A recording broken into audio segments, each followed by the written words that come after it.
Hey everyone, and welcome to the NintendoFuse Podcast. This is episode 271, recorded on May 8th, 2023.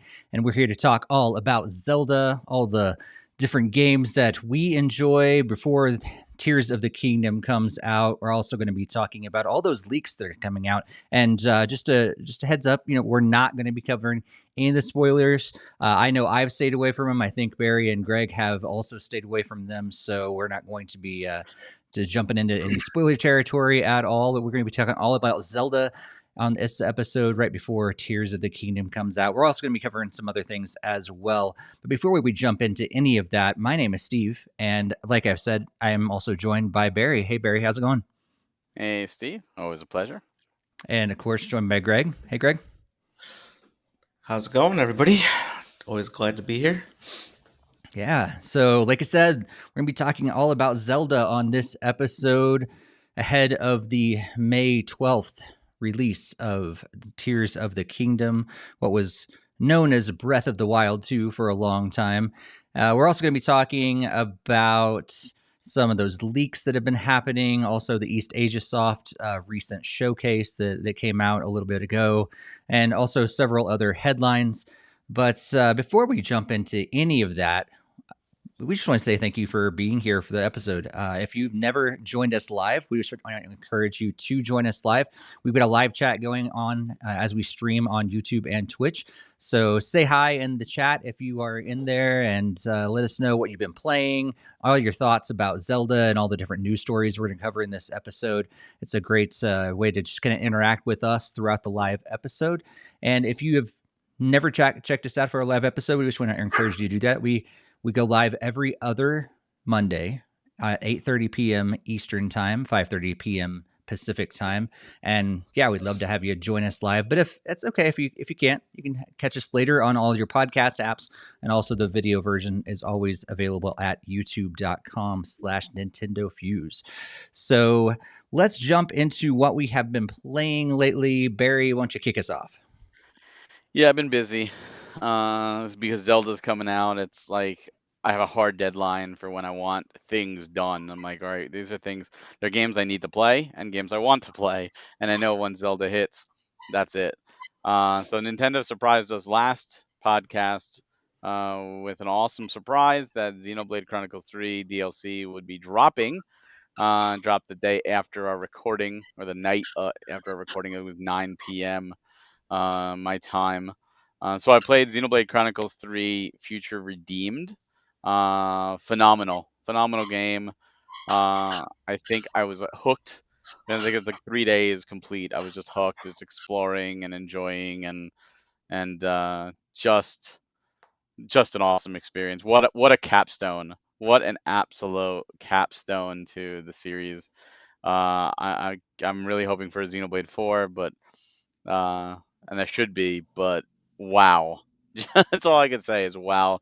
For DLC, I think it's the second highest rated game of the year thus far on Metacritic because it's a full game. It's anywhere from 15 to 30 hours.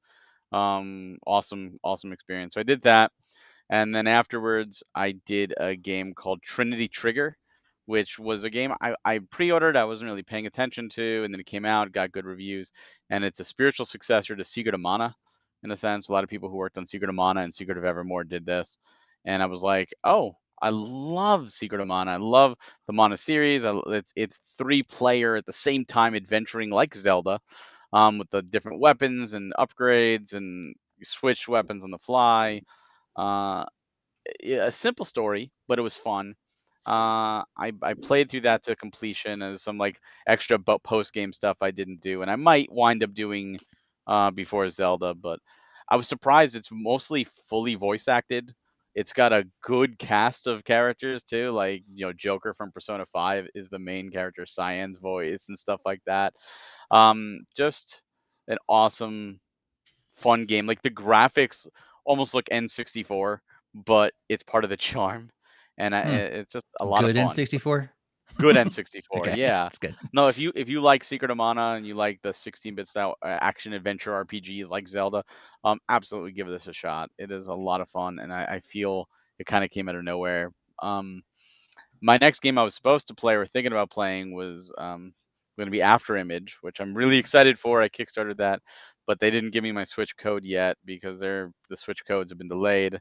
And even though I had the physical, it's like when I know what code's coming, I might as well just wait for the code.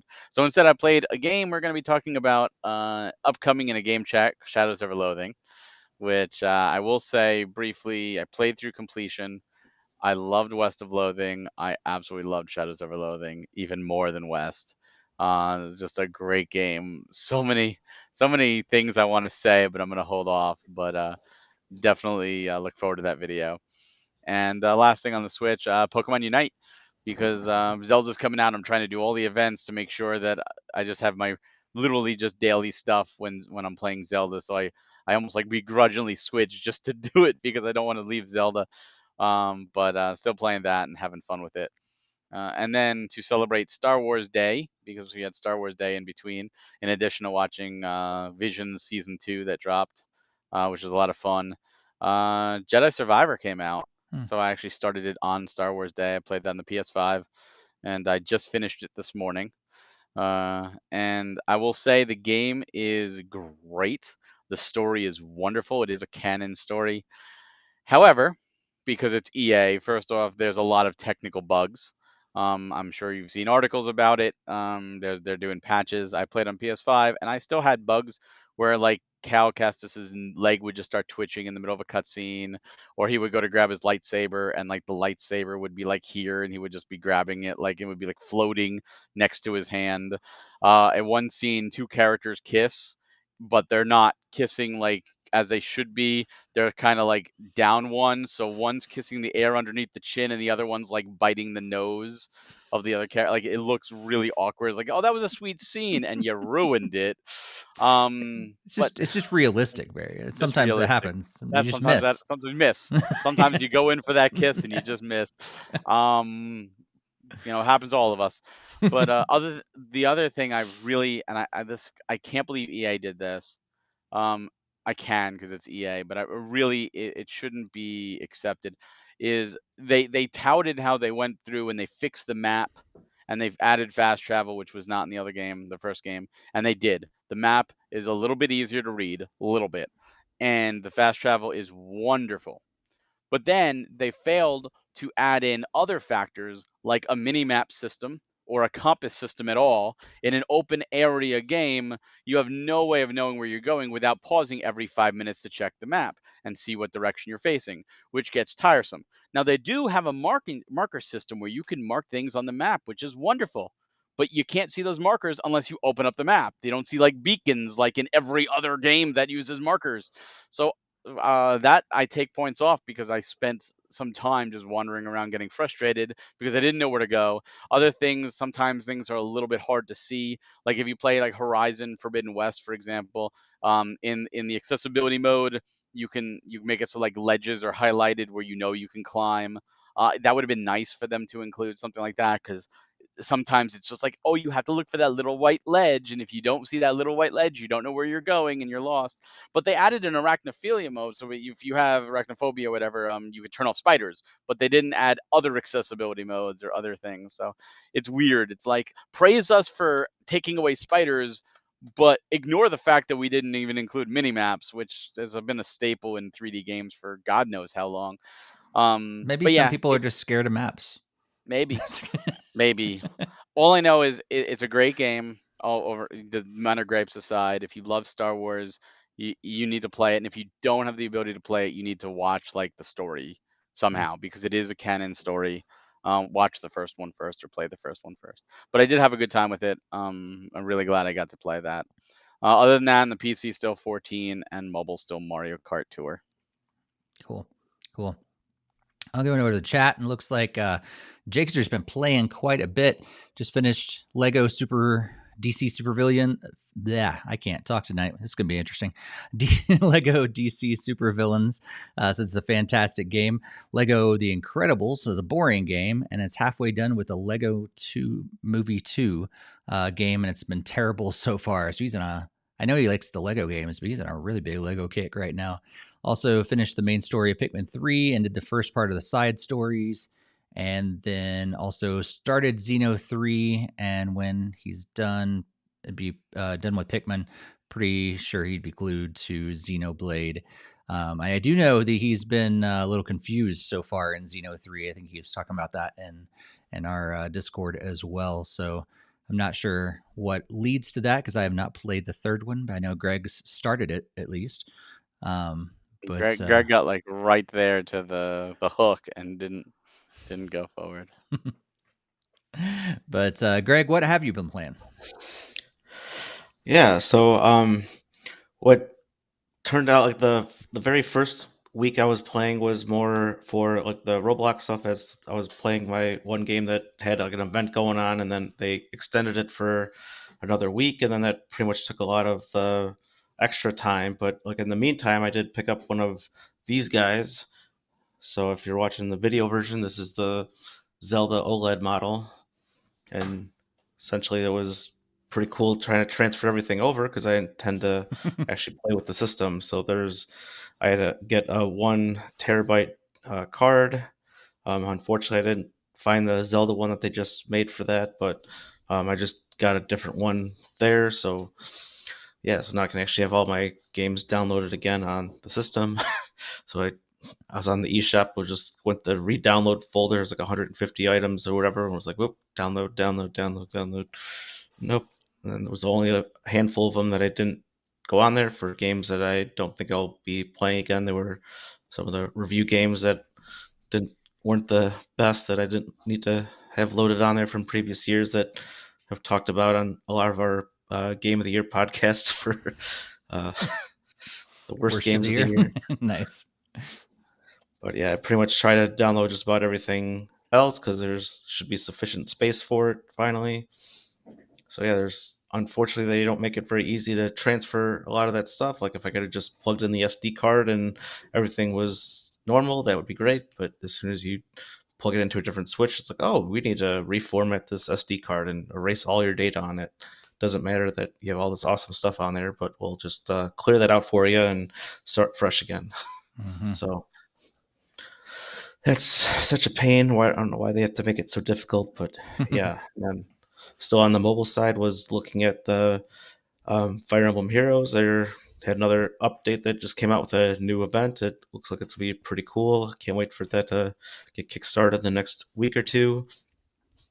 And then I also downloaded a new mobile game thanks to my girlfriend. She got like Monopoly Go, so it's a very interesting take on Monopoly. You get like limited number of rolls to go around the board, and then they micro transaction the heck out of you by just being like, okay, you're out of rolls, buy some more.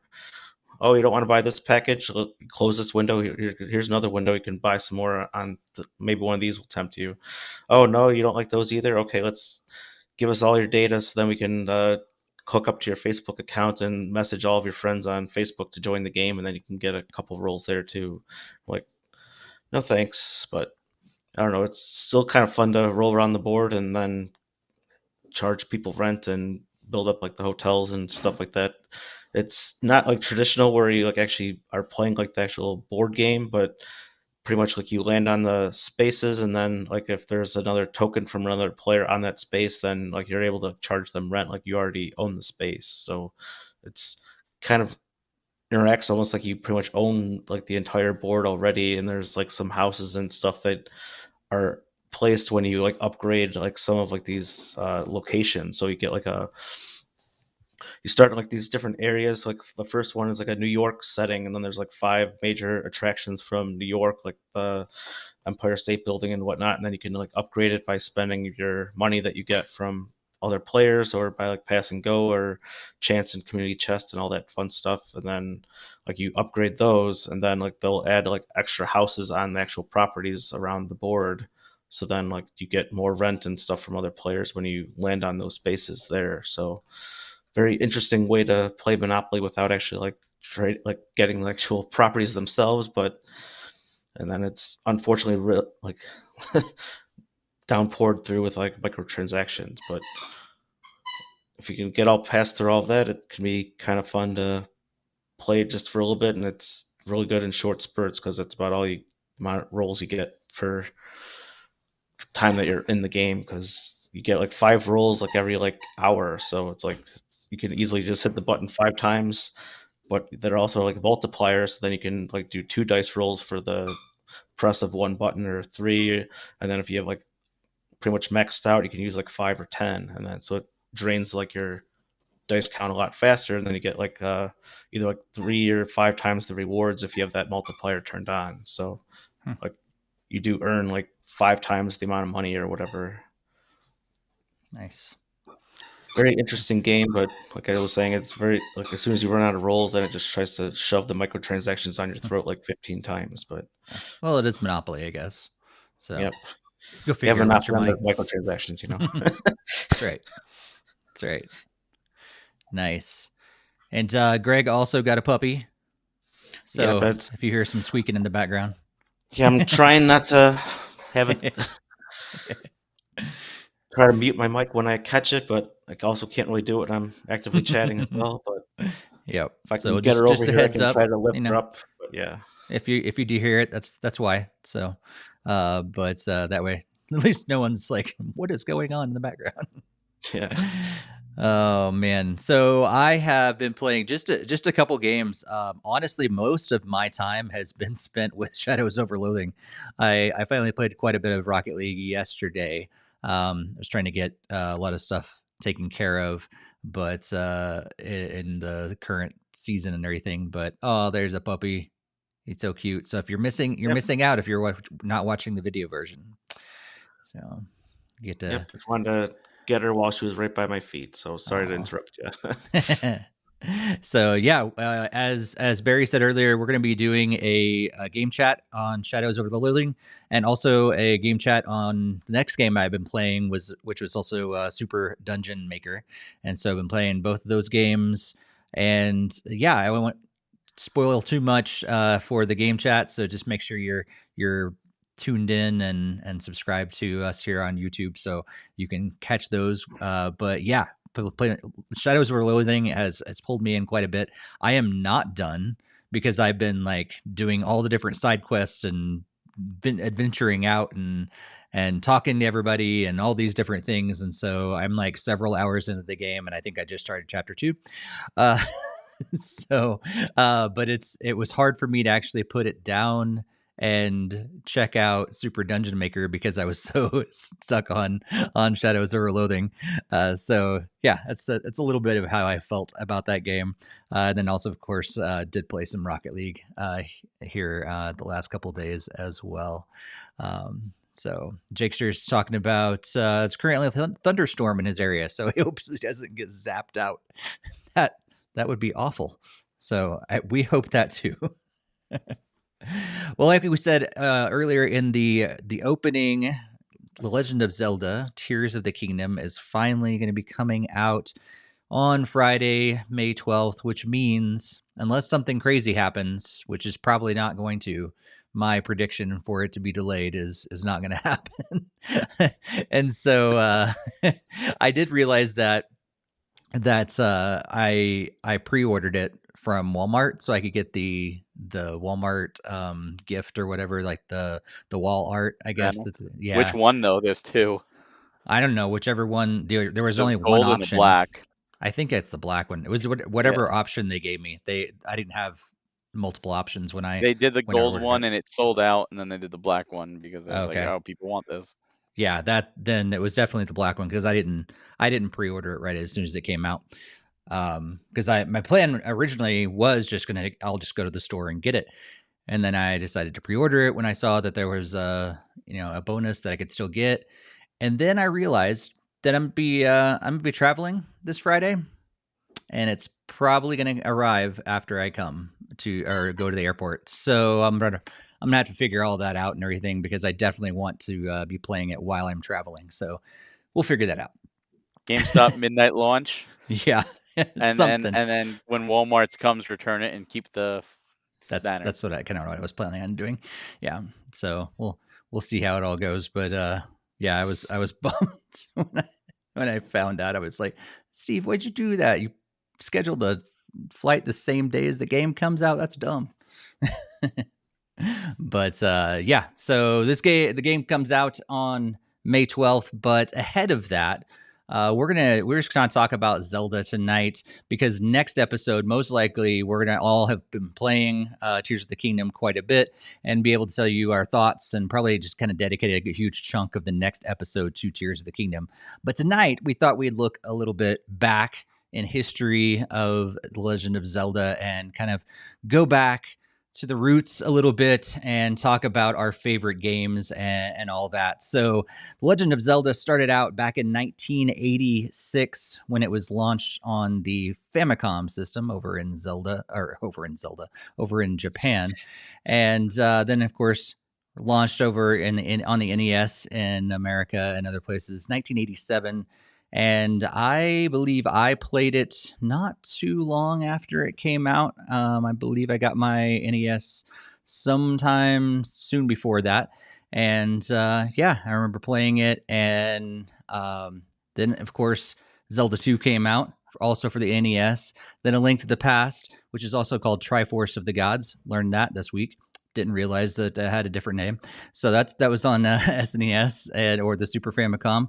And then we also got Link's Awakening on Game Boy, which had some different remakes and remasters. We've got an Ocarina of Time on the N64, which also had a Master Quest and a 3D remake. Majora's Mask on the N64, which had a 3DS remake. Oracle of Seasons and Oracle of Ages on Game Boy Color that came out in 2001. We had Four Swords that came out in a package deal with A Link to the Past port for the Game Boy Advance. And also, of course, there was also a DSi version of that game, Anniversary Edition, that if you didn't get it, you can't get it anymore, unfortunately. Also, Wind Waker came out on the GameCube in 2002, 2003. Also, we've had a HD remake of that one. Four Swords Adventure came out on the GameCube, Diminish Cap on Game Boy Advance, Twilight Princess on GameCube and Wii, Phantom Hourglass and Spirit Tracks on DS, Skyward Sword on Wii, A Link Between Worlds or Triforce of the Gods 2 on 3DS, Triforce Heroes on 3DS, Breath of the Wild on Switch and Wii U in 2017 and 2018, and finally, this Friday is coming out, Tears of the Kingdom on Switch. Those are the main Zelda games. And for me, I just wanted to list those off because I forgot how many there were. It's crazy to see like how many Zelda games there have been. We've been playing them since, people in Japan since 1986, America in 1987. That's a long time to be playing Zelda. So I'd love for us to just kind of go around the horn before we talk about the rest of Zelda. What are your favorite games when it comes to Zelda? What are the ones that kind of rise to the top? If you don't necessarily have to give, your top 5, top 3 or anything like that unless you prepared it. But what are those top Zelda games that you would say those are my favorites? Barry, how about you? For me, like you, I remember when I didn't have an NES at the time. I would play at friends' houses, and I played it in different chunks. And I always thought Zelda 2 was Zelda 1 because I'm like, there's no way it was the worst game. Like that had to be the first. And then as I learned, it was the other way around. I'm like, no, as a kid, I'm like, no, no way. Why would they do that? But then I grew to appreciate Zelda 2. But I'd say my favorite's always been Link's Awakening. I think it hit home at the right time. It was just the first one I officially owned, but the story gripped me. It was darker, and as a kid, it was like, wow, this is heavy. His characters, I really loved the characters, and I remember, when Ocarina of Time was coming out, I was talking to my friend at the time, and I was like, "Oh, I'm happy and I'm excited." And he's like, "Why?" I'm like, "I'm happy because it's a new Zelda game, but I'm upset, or because then I won't have completed all the Zelda games anymore. I'll have this one to complete." Uh, but for me, Link's Awakening is always number one. Oracle of Ages was just another one that hit right the right spot. Even though I got it with Seasons, I did Ages first, and I feel it did time travel correctly, and I also feel it's often overlooked because it's a little more difficult than Seasons, and there are still people out there that feel Seasons and Ages are the same game, and they're totally not. I think I have memories of all of them. If you could get friends, Four Swords, I did that in college with my RA dorming, GBA's linked playing through that game, had a blast. Same thing with Four Swords Adventures on the GameCube, and even Triforce Heroes in the 3DS with friends. Those games are just phenomenal if you have friends, and they're terrible if you don't. But if you have friends and people who you could trust, it's a great adventure. But I'd say like those are definitely up there in the top for me. I mean, Breath of the Wild is obviously an awesome call to form. The original is cryptic as hell, and if you go in blind, I think is well worth it. Link to the Past is timeless. Link Between Worlds builds up on that. I like Spirit Tracks too. I know a lot of people do not like Spirit Tracks. I thought it was way better than Phantom Hourglass, but I don't think there is a bad Zelda game. Truthfully, I enjoy every single one, and I would rate every one in the 90s at the very least, because there's either an emotional tie or they're just great games to begin with. So it's like the worst one for me is like, oh, it's on A, it's on A minus or whatever. Like it's still good, uh, but there are definitely ones that like those are ones I would hone in on if you're curious, depending on your play style and what you're looking for and who you're with. Yeah. Jakester in the chat says he was zapped out, but it was just a TV. So that's good. I hope his TV still survives. But he said his current favorites are Link Between Worlds, Link's Awakening remake, and A Link to the Past. So, Greg, how about you? What are your favorites? Yeah, definitely tons of memories tied to a lot of them. Like I remember my one cousin that lives in Florida like had come in to visit, and then I remember watching him play through Zelda 1, and then like I was seriously put a lot of like energy into like memorizing like how he was playing through and like where a lot of the dungeons were and like his best strategies at handling some of the rooms and everything like that. And that was such a great learning experience just trying to see, because obviously as Barry's already said, and it's already known for its cryptic like things that if you don't really know what you're doing, it's very hard to figure that stuff out because a lot of the hints that this game does provide aren't in like the proper locations where like you would expect them to be, either in like a random room in like a side of a dungeon, like one of the labyrinths or whatever, and it just can make things even more frustrating. But it's still one of my favorite ones, the original one, just kind of tied to those kind of memories and just being able to. It's one of like the very few Zelda games you could probably just beat within like an hour or two and still have like a very good blast as long as you know where all the stuff is. Like there's not really a lot of things to grind or anything really going on there. So it's a very quick play if you have played as many times through as I have, and it still remains one of my favorite ones. Remember getting Zelda 2 for one of my birthdays, and then I immediately traded it to my brother for Zelda 1 because it was like he had the original one, and I had always really wanted that one, and then I was willing to give up Zelda 2 without even having put it in, knowing nothing about the game or anything like that. I openly traded that for the first one just because of how much I absolutely love the first one. But that being said, I watched my brother play too like a ton, and I picked up a lot of his strategies and everything, and I would play Zelda 2 like when he would let me, and I did get through it and managed to also beat that one too when I was still like in grade school. It's definitely very difficult, and it's pretty much the hardest Zelda game to date. I don't think there's anyone that would say any Zelda game is even more difficult than this one, because the main thing is just the way they've expand like kind of like blew out like the runtime, just by like, oh, if you lose all your lives, go back to the start, and then you have to kind of work your way back. And if you don't get like the hammer, which is like a very huge thing to get and to find there, then it could be very ridiculous to proceed there. So they definitely gated a lot of that stuff, and it's very, very difficult, and it's still lots of joys playing it. But I have lots of those tied to like pretty much all the ones like after that. I mean, I had initially skipped Link to the Past. I didn't really go back to it until like it was around the GameCube era, but still had fun playing that one as well. Definitely enjoyed Ocarina of Time when that one came out. I remember my mom saying she had heard that was gonna be like the hit game of the season. Like, do you want it? And I'm like, oh, for sure. And then she had to do all the waiting and all that other stuff to secure an actual copy of Ocarina of Time. So it was like one of those very difficult things to get, and she managed to pull through and get it. And that was an awesome game to play through, and really enjoyed that one as well. But yeah, then I still remember like pre-ordering Wind Waker for GameCube and everything else, and purchasing with my own money when I had jobs and stuff. So it's been enjoyable playing a lot of the other Zelda games afterwards. But yeah, my favorite right now is still Breath of the Wild, because I really like how it kind of toned back in towards the first game, and you can pretty much go out of order. You can do things in whatever you want to do, and I really appreciated that about the first one. Like if you didn't want to go in the first dungeon, you can go in the second one. You can go in the eighth one.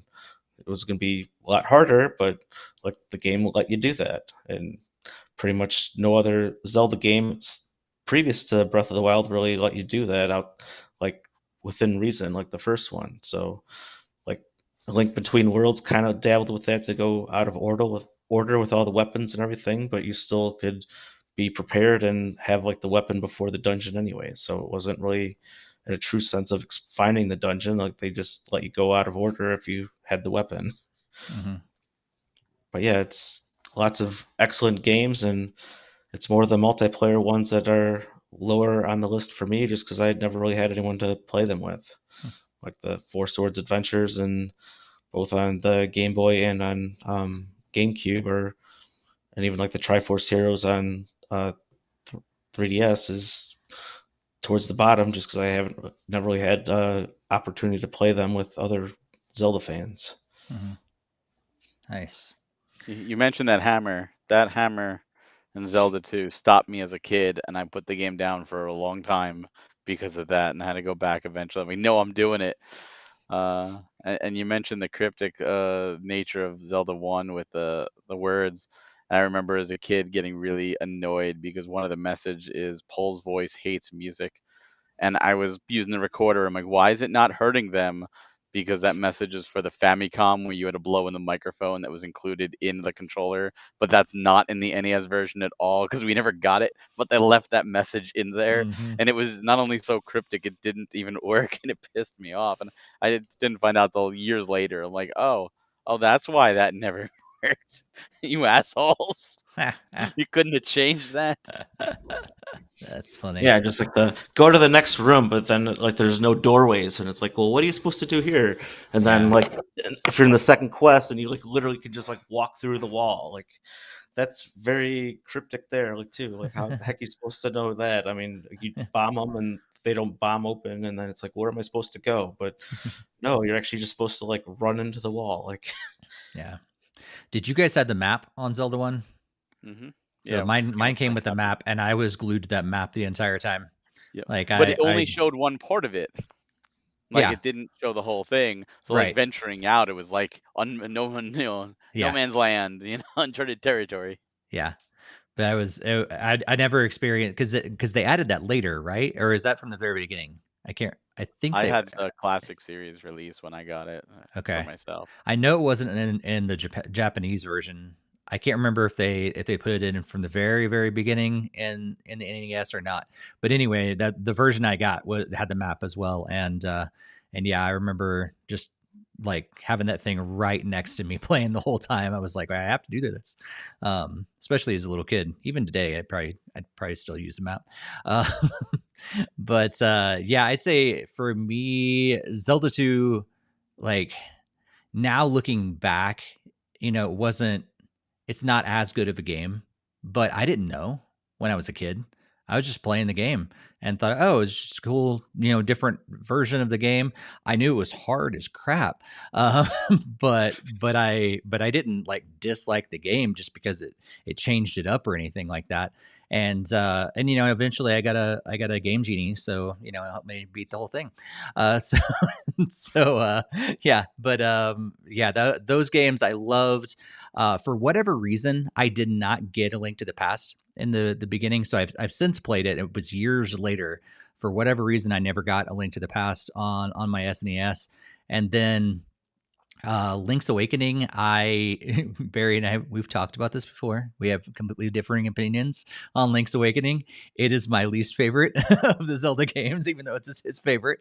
But I'll say this, like from Link's Awakening, and I'll go down because there was a good chunk of time, probably from Link's Awakening, the Oracle games, Four Swords, the Minish Cap, Phantom Hourglass, Spirit Tracks, all those handheld versions of Zelda, I did not play, or I played very little of. I don't know why, but there was a big chunk of those handheld versions that I did not play when they came out. And three of those games, I know the reason why I don't like them still to this day, and it's the control method. So, Link's Awakening, it's a fantastic game. I love the remake on Switch. It's great. But and same thing with Phantom Hourglass and Spirit Tracks. I'm sure the story and the gameplay is fun, but I hate the control method, and that's what messed me up from those games. And I don't like them, not because of the stories, but because of the control method. And Zelda did that every once in a while. They changed it up and they tried to ride those different ways. I mean, Skyward Sword was all around a new control method and everything. Really like Skyward Sword a lot. I'd say Ocarina of Time, like so many people, I have so many memories. I think I've talked about this on previous podcasts. I mean, you guys have same thing. Like I have so many memories of just playing that game with a friend on the phone. Hey, how'd you get past this dungeon? How'd you get past this boss? All those different things. It was so much fun. I eventually got the strategy guide, and then he was calling me all the time. It was like, oh, what's the guide say about this? And we were playing the game like on the phone together. It was so much fun through Ocarina of Time. And then I'd have to say, like, if I was going to kind of boil it down to my favorites, I really enjoy the original one still to this day. I think it's a fantastic game. I think there's a lot of nostalgia there, but I think it's still really, really strong. And then I'd say Breath of the Wild is definitely by far my second favorite game. It was Ocarina of Time for a really long time. Skyward the Sword kind of beat it out. It was kind of neck and neck for me on that. And then Breath of the Wild came out and it just totally shattered everything that I knew what a 3D Zelda game could be all about. But I'd have to say my favorite is still Link Between Worlds. I think it did a really good job of taking that style of A Link to the Past, making it new. I like how fast it is. I like how you can change back and forth between the different weapons, the different worlds, all these different things. I like how it's kind of you can kind of take it out of order if you want to, but not quite yet. There's a little more freedom there. So for me, weirdly enough, I like A Link Between Worlds better maybe than Breath of the Wild. Some people would probably think I'm crazy, but I think that's in terms of top three. I think it's Link Between Worlds, Breath of the Wild, and then the original, and then probably Ocarina of Time and several others under that. Barry, what do you think? Like, if you're can maybe put your top three, which ones? I know which ones would be number one, but Yeah, number one would be Link's Awakening. I'd probably put Oracle of Ages number 2. Okay. Breath of the Wild number 3. Probably Link to the Past number 4. And if I had to pick a fifth one next, would probably be Twilight Princess, I'd say. I just really liked Twilight Princess. It was, it was darker, more mature. And I remember when Wind Waker first came and the whole jarring from Space World 2000 to that, it was like, wait, what? It was very jarring. And of course, to me, like, there's still days that I'll just need a little pick me up. I'll go to YouTube and I'll go to the E3 presentation for Twilight Princess's reveal, and I still get goosebumps and I still tear up at just the reaction to the crowd and Miyamoto appearing, with the sword and shield. It was magical, and that's one thing I really miss about E3 presentations being gone. Like, that was such an experience. And your story about Ocarina reminded me, because Ocarina has always been a great game for me. I always felt it was overblown. I felt people worshiped the game far more than I thought it deserved. It was a great game, but it was one of those games where one of my best friends growing up, didn't play Zelda. He was like, "Oh no, I don't want Zelda," but he collected Nintendo Power. He had the subscription. I didn't. So when Ocarina of Time came out, anytime I got stuck, I would pick up the phone and call him and be like, "What does Nintendo Power say about this?" There really wasn't an internet, or it was really early internet at this point. Like, there was nothing out there, nothing official. And he would tell me the stuff. He's like, this sounds really cool. And after enough calls of me just asking him for help, he wanted to buy in the game himself. And now he went back and we played all the Zelda games. So I'm like, oh, that's pretty funny. Like, if it wasn't for me, he might not have gotten to the series, or at least not at that time. But yeah, it That's was the awesome. same thing. Zelda is a very social. Like Zelda 1, go into school and talking about it and just be like, oh, did you find this dungeon? Or, oh, what does this mean? Or, oh, did you know that if you use a candle on this particular bush in this screen, you could get, 100 rupees? And we're like, what? No way, And there was something magical about the community then that I think is lost on the internet age, because we have information, a snap of the finger, quickly, let me Google, and oh, I have the answer, as opposed to just figuring things out and working with friends. Yeah. Yeah. I forgot about a Twilight Princess, Barry, and I think the only thing that holds that back from that game being better is this incredibly, ridiculously long tutorial. If that section of the game was shortened down, that game would be so much better. But it's a fantastic game still. You just gotta, trudge through the really, really, really long tutorial. But it's a fantastic game as well. Jakester is also with me, saying Link Between Worlds is he likes it better than Breath of the Wild as well. Greg, if you had to kind of boil it down to your top 3, top 5, what would you say? Yeah, I think 3 is almost kind of difficult for me to like stop at 3. So I mean, number 1 is certainly Breath of the Wild, because it has it checked like all the boxes on what I always felt like the Zelda game should be, and at least it has plenty of systems in place to allow you to pretty much play exactly how you want. You see something, you can go there and do it. You see a shrine, you can go there and tackle it. Like, you don't need to have, like, it doesn't like try to restrict you if you don't have the certain equipment. There's ways around it and ways to do it. So that I absolutely love that about that, and that's why it's at the top of the list. Like, the second and third ones kind of still has my nostalgia glasses, and it's like the original one and Link's Adventure of Link, because it's just lots of ties, like watching family and everything playing those games. And like, at least the first one, it was very, very open, and then the second one, I don't know, like, I really didn't like I it's almost to this day I seem like kind of confused on how people are saying it's way too extra difficult. But I mean, that's just probably my repeated playthroughs and repeated attempts. I mean, it's like, games can be beaten if you're putting in the effort to not get hit, and there's are ways around it to try to heal at the right times, and of the upgrade system with the XP, with the life and everything like that too. So if it's properly tackled, you can certainly do it. And there's tricks to defeat the knights, but I never really felt like I had to use those for the most part. It's you could either just skip over them, but with the down thrust or whatever, or just moving out, or just play it as it actually was intended. I didn't really suffer too much, because I would just cast shield and go boom, boom, boom, boom, alternate up and down, and eventually defeat them. It's still a joy to play. But I also really did like Link's A Link Between Worlds. That's definitely another one that's really high up on the list, because I felt like that was really where the Zelda formula was kind of really starting to show, and it just kind of, they finally try to look at the idea of hey, you don't actually have to do dungeon 1, then 2, then 3, then 4. It's we still want you to have these are the certain weapons, but you can kind of tackle them in whichever way. And then I also really like the gimmick thing where you're merging into the wall and using that to solve the puzzles. That really changed up a lot of the aspect for it too.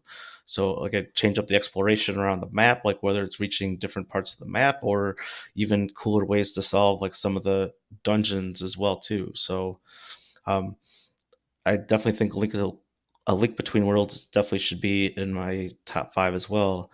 And then probably just to round it out, I do really like the handheld versions, like Oracle of Seasons and Ages and Minish Cap and stuff. It's kind of all kind of fits in there, because I don't know, there's something about being able to change the sword button to a different item, and then you can actually use the different weapons. You don't have to be tied to the sword, and if you don't want to have to use it, if you just need a wand and a candle, it's really easy to do. It was a lot easier for me not to even have the shield equipped for 90% of the game because it's easier just to have like the sword and Mm-hmm. the weapon that you need to solve the dungeon, whether it's like the hook shot or the Pegasus boots or whatever you need. Like it's a lot easier just to not have like always have like the same buttons, use the same system. But Yeah. yeah, I really did enjoy a lot of those, like the handheld Zeldas, like the early ones. Like even Link's Awakening was a lot of fun as well. Like playing that and lots of memories there. Like watching the Game Boy battery life die and like no, I need to like save it. Like blinking, it's gonna like turn off the system any minute now, and like like it's Yep. Zelda 2 was pretty much the first Souls game, if you think about it. That's a good thought. It's where a lot of people got their masochist nature and tendencies in video games. But I even like watched like there are like some like people that like stream like Zelda 2, and it's kind of funny. Like if they like try to like use the fairy spell, like you didn't kill me in the lava, and then they get to the edge of the screen and they have it blocked off with the blocks, and they're like, what the hell? Like they've already like the developers even originally thought like, oh, you can't use like a built-in cheat code to bypass this. Mm-hmm. I'm surprised that none of us. I mean, not surprised for me because I wasn't really a huge fan, but none of us mentioned Majora's Mask, which I know is on the top of a lot of people's lists. I didn't like the idea, like what the thing that I don't like the most in Zelda games are those journeys, and to make an entire like the trading things and to have to make an entire game around that in a limited amount of time that I always have to be keeping an eye on that was not my thing. Yeah, Barry, Greg, what did you guys think about Majora's Mask? I mean, Majora's Mask came out, and I was enthralled with it when it first came because, I mean, it was almost a mystical time if you remember because it was You're a Zelda, and there was Zelda Gaiden, and what is what, and what's Zelda's information, and what it's like what's the next Zelda? What's it gonna be? There's a 64 DD coming out, is it not? So it was like the early internet, this world of mystique, and for me, Majora's Mask, I was never a fan of the timeline, like the timetable where you have the 72 hours. I don't like games where I'm forced. But it wasn't as bad in Majora's Mask because they had the song. You immediately play the Mm-hmm. song to slow down time. So to give yourself a little more to do. But the story, I think the story of Majora's Mask is second only to Link's Awakening in terms of emotion. Link's Awakening to me always has the most emotional story, just because what they were able to do with a Game Boy was incredible, and the emotion you felt towards these characters that you had just grown and loved and got to know. And of course, playing Ocarina of Time, I'm like, oh, look, they're Yeah. copying Link's Awakening characters and they're putting it in here. But with Majora's Mask, it's the same thing. Some of those side quests are just heartbreaking. Like it doesn't pull punches, and I thought, you know, it was almost like course correction for Ocarina of Time in some ways. Like Ocarina of Time had one big thing against it that, at least at the time, we really did were upset about. Like Zelda fans were upset about, which was the lack of the theme. Ocarina of Time is missing the Zelda theme. It is not there, which is glaring because it's the first Zelda game really that doesn't have that theme in some way. And of course, you step out and determine a field, and boom, there's the theme. It's like, we heard you. Here it is. But if done properly, Majora's Mask would be a lot of fun. The whole changing into the different races was great to me. And it was always like, what can you do? I turned the 72 hours into kind of what I'm doing right now. Like, I got this much time before Zelda Tears of the Kingdom comes out. What can I do and accomplish before Thursday at midnight? And like the 72 hours remain kind of deal is happening right now. So it's I think it's a great game. It's just not in my top 5, but I do recommend it, especially if you like emotional stories, for sure. Yeah. Greg, did you play Majora's Mask? Yep, I did, and it was also one of those that I had initially skipped over until like right before, right around like when Wind Waker was coming out on GameCube. Like I had missed like the N64 on it, so I had first time played it was like the port onto the promotional disc that had the 1, 2, and Ocarina of Time on it, and with like the 20 minutes of Wind Waker. um, it was just it's really that time system. Like I had no idea what to really expect. Like when I first like started it up, it was that was like the biggest thing that I really seriously don't really care for, like in like any type of video game, like to pretty much like it just like a forced reset at this. I mean, obviously it's pretty cool. They can still like keep like the rupees using that bank thing, and also using the um it saves like the weapons and everything and all the stuff that you've learned, but just like having to like constantly worry about like having to, oh, I have to make it back to Clock Town, but I'm in the middle of fighting the boss of this dungeon. Like, am I going to have enough time to complete the story, or am I going to have to really do this entire dungeon all over again because I didn't have, like, I struggled through the dungeon and I used up the entire 3 days like exploring the thing, and then like it wasn't enough time to like complete it. And that, I don't know, like it added unnecessary stress into my experience. And like I don't think it's by like the worst Zelda game at all, but that's the main thing, that's where Yeah. it's like it's more middle of the line for me, because it's forced stress that I don't like to have to deal with. Like it's that timer's always looming down, and it's like, oh, you got 2 days left. Oh, now you got 1 day left, and now it's like you hear like the bells tolling, and it's like, oh, it's gonna about like the moon's about to crash. You gotta save your game and reset. Like it's like, Yep. and then it just like But feels it like you brought a lose. single. Yeah.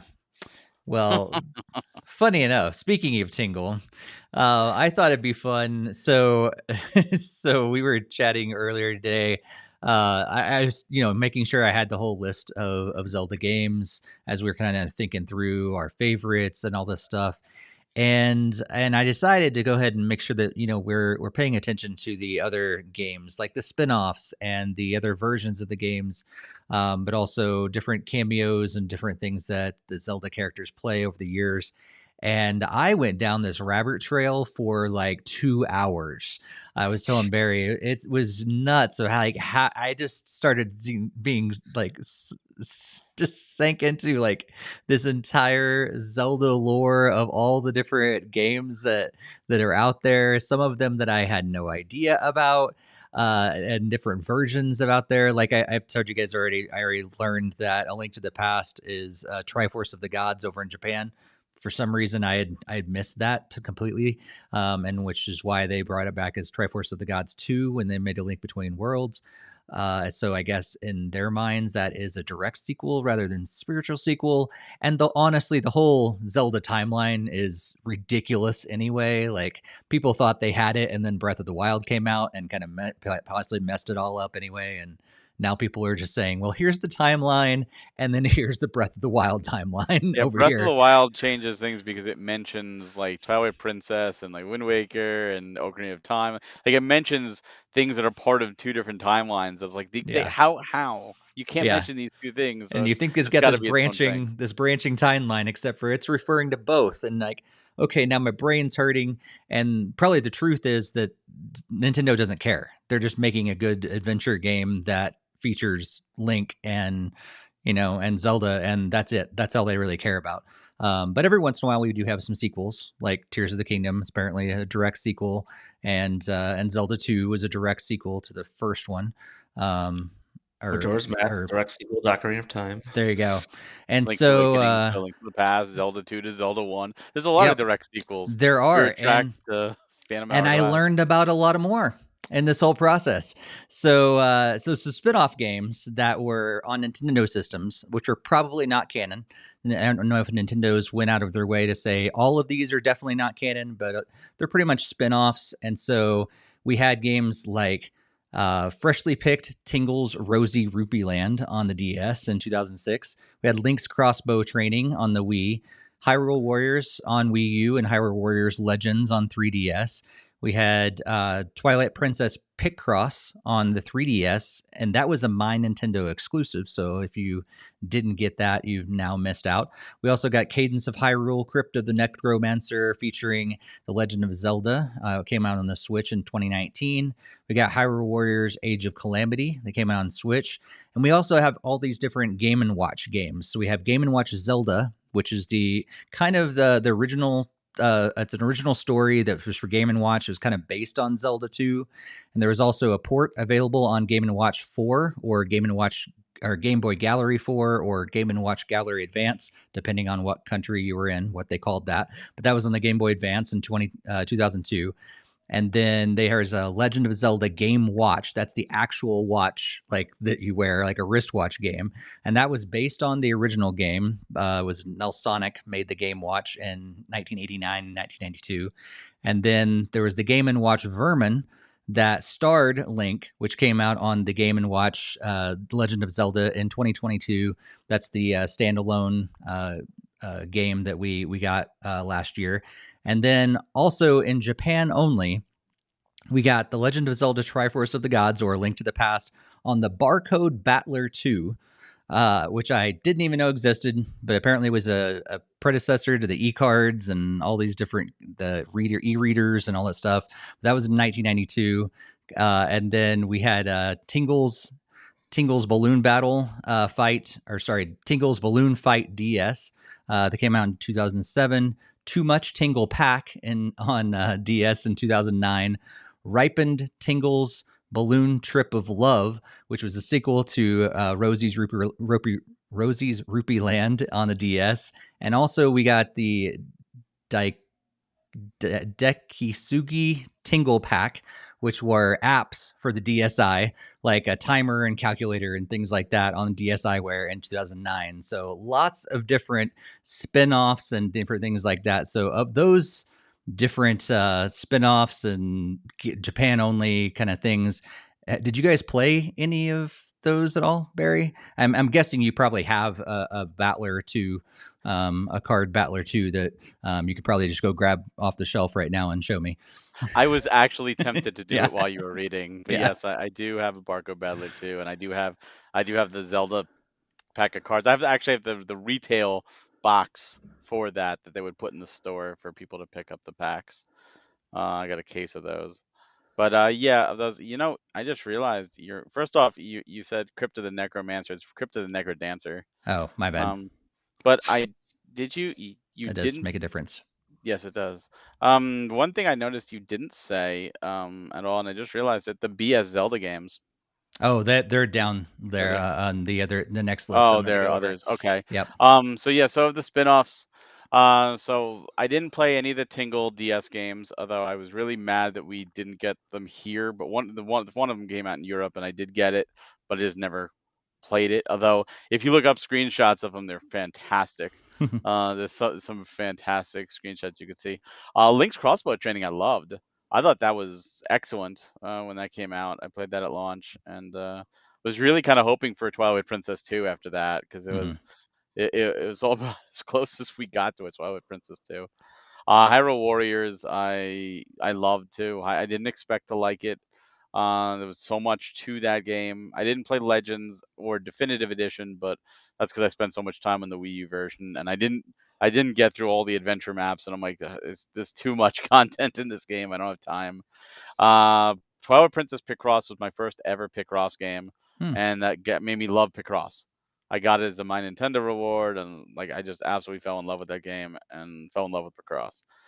Cadence of Hyrule was, if not the first, one of the first digital only games I actually bought on the Switch, because I was mad there was no physical, but I'm like, I'm not missing out on a Zelda game, so I will buy it.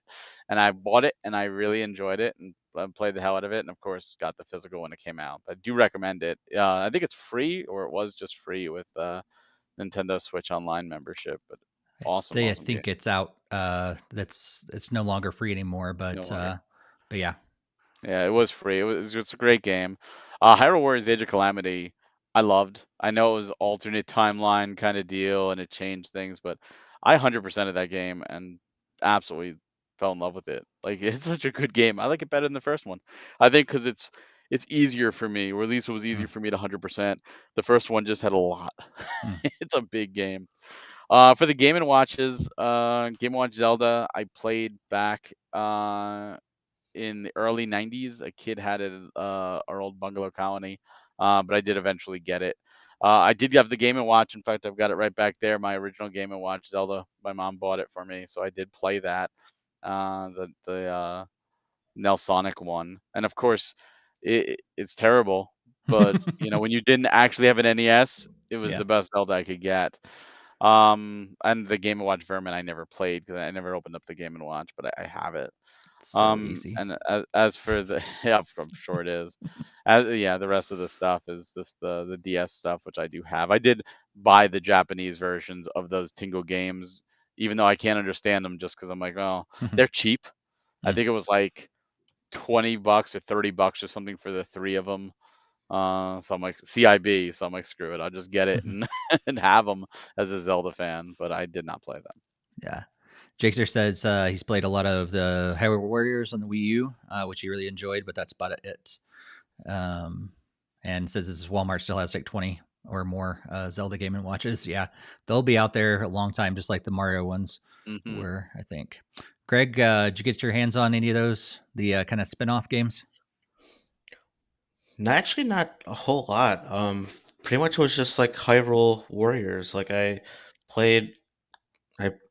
definitely didn't 100% it on Wii U, but I did beat it and enjoyed it. I did get Age of Calamity, but actually I only made through the first few levels before getting pulled off into other games, and I really did want to beat that one, but just didn't work out right. So it's just on the backlog again. So other than that, I didn't really get at a lot of the spin-off games. I actually didn't have the crossbow training. There was lots of other games like on Wii that I was like getting into and had a lot of fun with. And I remember that one not getting like the best of like reviews because it was short and like more of like a mini game compilation. And so I had kind of unfortunately had passed on the crossbow training, but You should pick it up though. It's super fun and easy and cheap.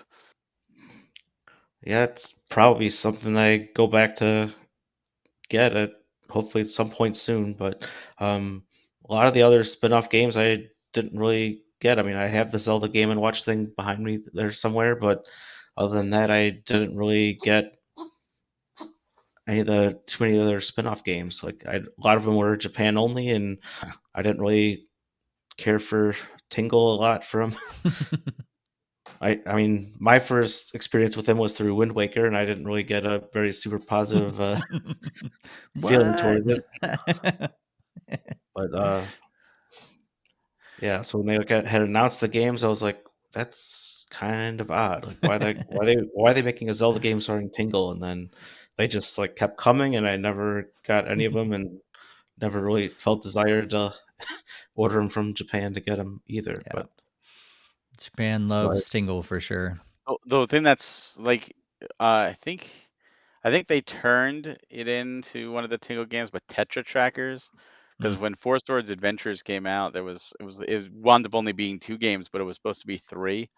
And I think one of them was like Tetra Trackers we were supposed to get with Tetra, and it never came out, and they cut it. I don't know if it came out in Japan or they turned it into one of the Tingle games. But, like, I was always saddened by that. I'm like, oh, come on, like, you cut out an entire game because you didn't think American audiences would like it. It's like, it's an extra game. Yeah. So yeah, I love the Hyrule Warriors games. Didn't think I would actually enjoy them nearly as much, but I enjoyed them a lot. In fact, I think I may have 100%ed the original one. I played it a Wow. whole lot. If I didn't, I got really close to it because I played that a lot. It was like the only thing in rotation for a while. And then I also like crossbow training a lot too. I remember, Greg, you said like the reviews came through and a lot of people were not liking it. I was one that did enjoy it. Yeah, I wanted more of it. It was short, but what they had was really fun. I really enjoyed it. And then yeah, I think I of the Game and Watch, I only played the new version, and Vermin, like I said, is a piece of cake. I finally just had to quit and die on purpose because it was like this is going on forever and ever and ever. But yeah, I never played any of the Japanese only games. But yeah, so we got more than just that. So I found this other list of games, and we all know the beloved, and I use that that term loosely, the Philips CDI games that came out, that of Link, Faces of Evil, Zelda, The Wand of Gamelon, and Zelda's Adventure, from 1993 to 1985. And those games are, there's something. If you've not checked those out, you can watch videos and everything of them online. But that's not all. We also got that the Epoch Barcode Battler 2 game that I talked about earlier. So that was a version of A Link to the Past, or Triforce of the Gods, in Japan. And then we also got the Satellaview, which was an add-on for the SNES, and they had games called BS: The Legend of Zelda, which is Triforce of the Gods or Link to the Past. That was in Japan only, and now discontinued.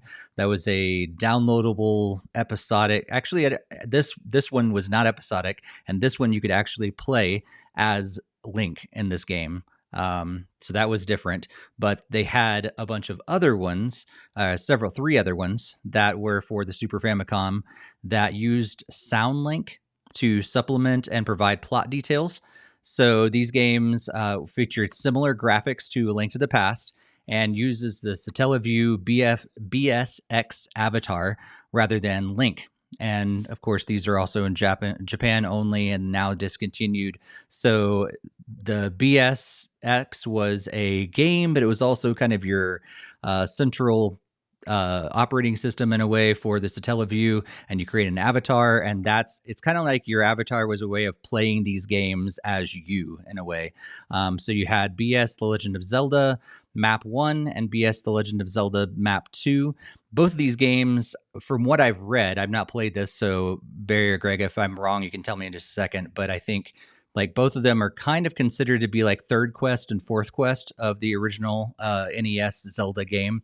But of course, like I said, done in the Links to the Past graphic style. If you're not familiar with what I'm talking about, in the original game, you can play the original the original quest right out of the box. Just play the game. But if you play Zelda as your name, it makes it a more difficult game, changes some dungeons up and things like that. And it's kind of like your second quest. So map 1 of these games was kind of like your third quest. Map 2 is kind of like the fourth quest of that game. And then there was also BS: The Legend of Zelda Ancient Stone Tablets, which was very similar to A Link to the Past, but a different game that was set 6 years later. And that came out in 1997. So similar to what I talked about earlier, there were sequels that I didn't even know about, and Ancient Stone Tablets is one of those games that I had no idea about and didn't realize that there was a sequel to A Link to the Past that came out 6 years, or that set the game 6 years later. But that's what Ancient Stone Tablets is all about. Unfortunately, those games are gone, and they were episodic on the Satellaview. I think there's some emulation out there that you might be able to track down if you really want to, but there's also some YouTube videos and things like that. So lots of different games that are out there on different versions of the games on different systems that we either don't have or we're not Nintendo systems at all. Barry, did you get a chance to play any of these games? Yeah, I didn't. I mean, I actually have a BS Satellaview, but obviously that server is dead, and I didn't have it when it was live. But I have played both the third and the fourth quest via emulation. A lot of fun. I mean, these are official. These are the official third and fourth quests. Now, one of the cool things was the live announcer when it was the time to play, and you would get that. And obviously, that's not there in emulation, so you don't get the full experience, but you still can play those games. And I did play some of Ancient Stone Tablets by emulation as well. I never finished it. The emulation or the ROM I had was like it wasn't complete and it was like, missing stuff. This was earlier on. But yeah, I definitely recommend it, and I'm honestly shocked Nintendo has never re-released these, because this isn't like the CDI games. Like, these are official Nintendo-made games that you can no longer play in their Zelda. Why haven't they been brought back? So to me, that's mind-boggling, because I would absolutely play these again, especially with NSO, right? They could just put these on NSO and just be happy, or better yet, do a physical compilation in honor of Zelda. Like, that'd be great. But in the CDI games, I played them all via emulation. I did not beat them. The emulation was rough when I played them, so they were extra bad. But I do own them all, and I know I saw Jakester did mention the chat, but I did see someone demade Zelda's Adventure for the Game Boy and Game Boy Color. So that's something where, had that happened about 2 weeks ago, I probably would have played already at this point. But because it's so close to Tears of the Kingdom, I'll probably play it afterwards. But it looks great, and I'm really interested to see how that works. Cool. Greg, have you been able to get your hands on any of these kind of strange games that are on the side and now discontinued? Actually, not. I've never played any of those. And I did have a clarification for Zelda 1. If you just beat Ganon, it just will put you onto the second quest that way too on that That's same true. save file. You don't have to do Zelda as your name, but obviously if you just wanted to start the second quest without playing the first one, then that's certainly a way around it as well. But Good point. yeah. Good point. Yeah, so these are all out there. Mostly emulation if you do want to get your hands on it, but yeah, it's kind of crazy. All these games that I knew that the Teleview was out there, but I didn't realize there was like 4 different games that came out on it, and that a couple of these were, how they were tied in. And I'm with you, Barry. I'm like, man, why don't they release these at the very least, like you said, on NSO? Like this can be, Yeah. I I know why the CDI support. games aren't being Right. shown, because they don't want to acknowledge them. But these are official Nintendo. Yeah. I got it. Just hearing that there's a third and fourth quest, that sounds like awesome. Like I would definitely would enjoy that, but there's obviously not really an easy way to play that, and Yeah, they could easily just do like a special edition or whatever of like they've already got like those like SP versions of Zelda 1 and like Adventure of Link and all that stuff already is there. So Yeah. they Yep. super easy just to put them right on to NSO. Well, If you don't even if want you the NSO really thing. want to play them, emulators are free and legal. And since those ROMs, you can't actually get them anymore, I don't think Nintendo's going to come after you for those particular ones. I think you're safe. If you really want to play them, and I do recommend them, they are fun and official. Get them. That's because you can't get them legally. Like, it's not like you're taking money from Nintendo or anything like that. You literally can't, because it was only streamed. Yep. Well, then there were some other games that have featured Zelda over the years, and we just want to run through these real quick just to remind you, if you've kind of forgotten, if you're really into Zelda or their music and you want to check out some other games. Of course, you get the whole Super Smash Brothers series where Zelda characters are featured: the original on N64, Melee on GameCube, Brawl on Wii, the Wii U and 3DS versions, and also Ultimate on Switch. And also Mario Kart 8 and Mario Kart 8 Deluxe features Zelda or Link Zelda characters and Zelda maps and everything. Wii Music featured some Zelda music. Also Mario Maker games both have some Zelda characters in there, and also some cameos in the WarioWare games. Super Mario RPG and Ring Fit Adventure has some songs in there as well. So Zelda is everywhere. So if you've not checked out any of those games, you're running out of time before Tears of the Kingdom. So, I think if you start now, maybe you'll be able to get through one of those games. But definitely play through Breath of the Wild if you haven't done so yet. It's a fantastic game. You won't probably be able to finish it before before Tears of the Kingdom comes out, but get some good time with it. And also, if you don't have time to play, you don't have the game or whatever, I did notice that Nintendo put out this. I think this is the first time they've ever done this. Nintendo put out a official summary of Breath of the Wild on their YouTube channel. It's like a 7-minute summary of the story of Breath of the Wild that takes you through the highlights.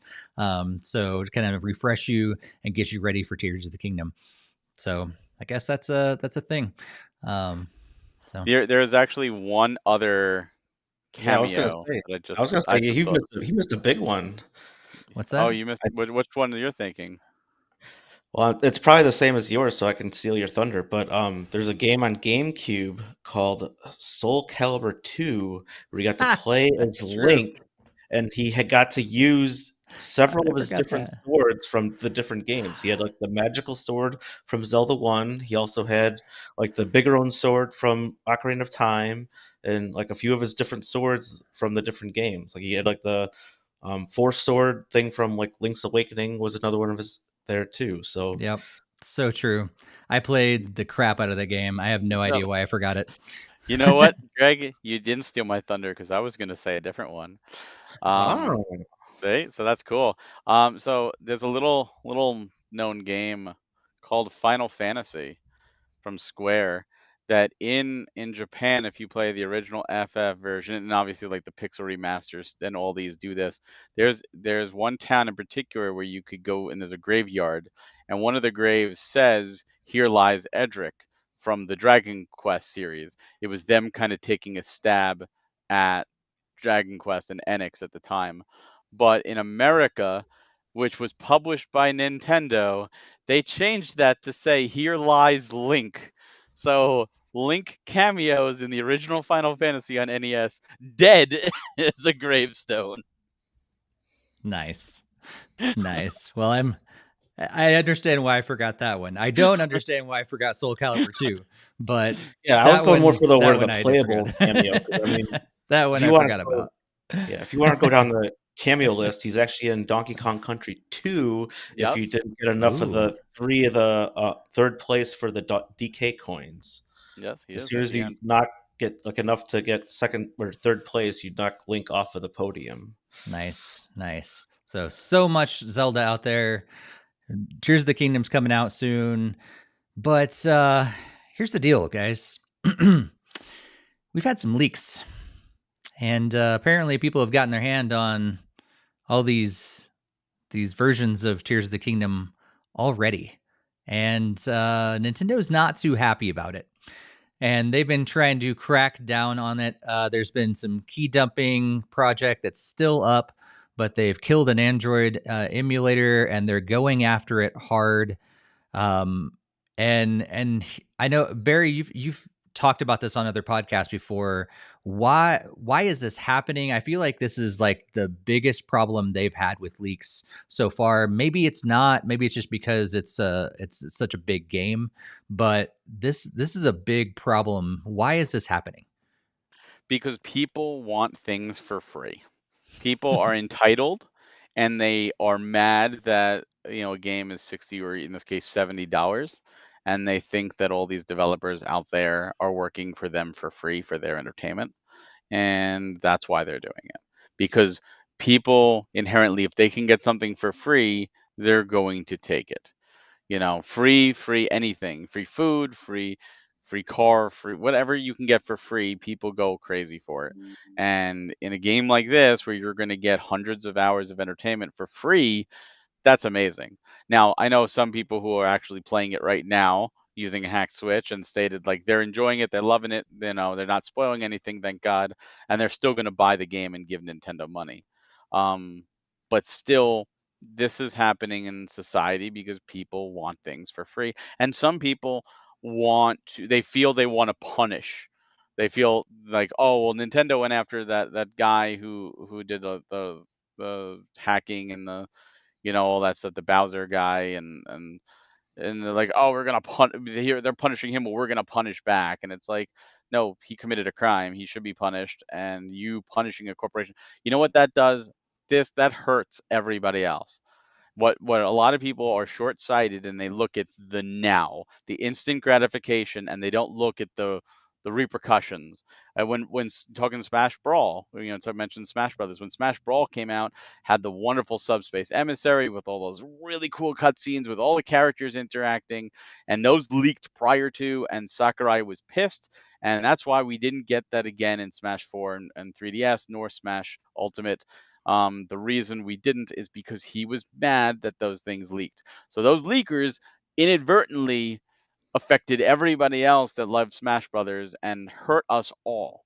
So that's the thing. People don't think about the consequences of their actions.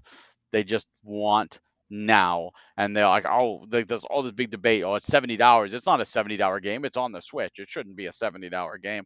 You know, look, don't buy it then. But if you're gonna do shit like that, and Nintendo comes after you, you can play that violin all you want. It's going on deaf ears, because if Nintendo really wants, they're gonna crack down on the people who leaked this, and they'll take them to jail for life, or they'll take their money for life, and they will do it. They've proven they'll do it once, they'll do it again.